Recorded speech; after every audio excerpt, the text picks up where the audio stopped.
Assalamualaikum warahmatullahi wabarakatuh. Salam sejahtera tuan-tuan.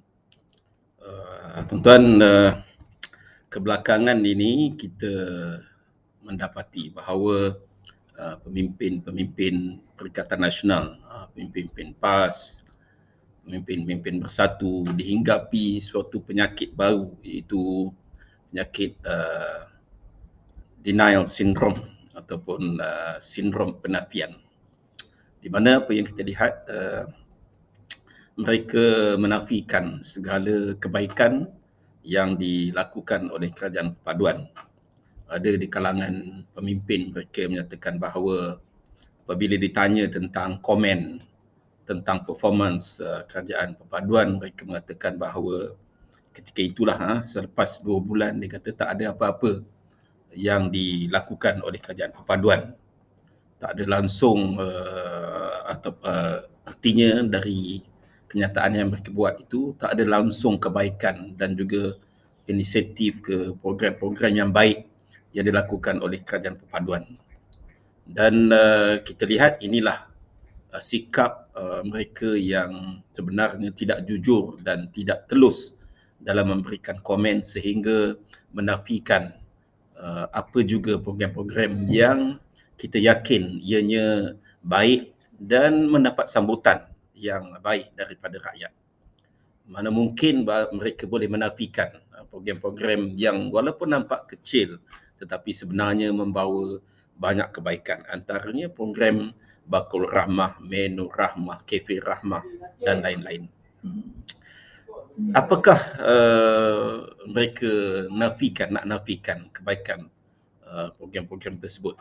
Malah mereka langsung tidak nampak kebaikan yang dilakukan oleh kerajaan pimpinan Datuk Seri Anwar yang pada awal lagi telah menunjukkan bagaimana komitmen yang ditunjukkan oleh kerajaan dengan hanya melantik 55 orang anggota kabinet dan tidak pun melantik duta khas. Di situ kita dapat melihat bagaimana duit rakyat dapat dijimatkan. Apakah mereka menyangka bahawa lantik 70 orang menteri dan 3 orang duta khas itu lebih baik daripada lantik 55 orang anggota kabinet? Adakah mereka menyatakan bahawa melantik duta khas ramai 3 orang itu lebih baik daripada tidak langsung melantik duta khas? Adakah mereka menyangka bahawa ataupun beranggapan bahawa dengan memotong gaji 20% menteri dan Perdana Menteri tak ambil allowance itu adalah lebih baik daripada mereka mengambil allowance, membazirkan duit rakyat dengan melantik seramai mungkin menteri yang mereka nak lantik? Banyak lagi program-program kebaikan, antaranya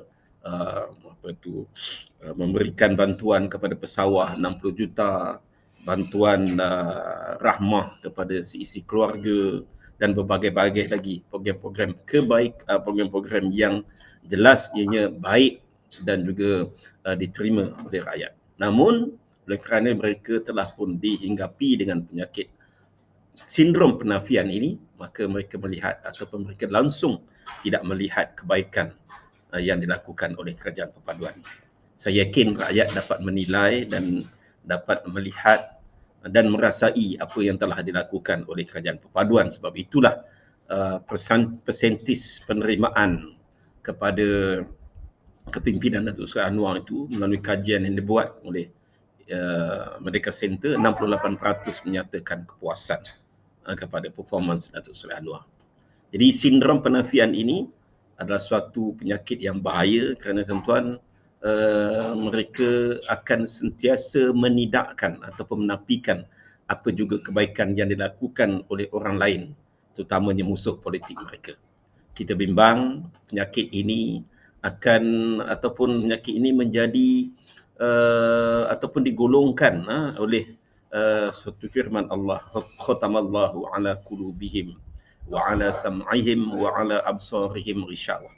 Mereka itu hati-hati mereka dimeterikan pendengaran mereka, penglihatan mereka daripada kebaikan. Khatamallahu ala qulubihim wa ala sam'ihim wa ala absarihim ghishawah. Jadi kita bimbang oleh kerana dengki, oleh kerana memusuhi ataupun oleh kerana dendam politik, maka apa juga kebaikan yang dilakukan oleh orang lain itu mereka tak nampak ataupun sengaja mereka buat tak nampak. Mereka sengaja buat tak nampak, buat tak dengar supaya rakyat tidak melihat kebaikan tersebut dan rakyat terkeliru dengan apa yang mereka katakan ataupun yang mereka war-warkan setiap hari bahawa tidak ada kebaikan pun yang dilakukan oleh kerajaan perpaduan ini. Hanya ada satu ubat saja tuan-tuan untuk mengubati mereka ataupun pemimpin PN yang sedang dihinggapi penyakit sindrom perpenafian ini, iaitu kita kalahkan mereka, rakyat kalahkan mereka di ke-6 negeri dalam PRN yang akan berlangsung pada Jun atau Julai ini, baru mungkin mereka sedar akan bahawa rakyat tidak bersama dengan mereka.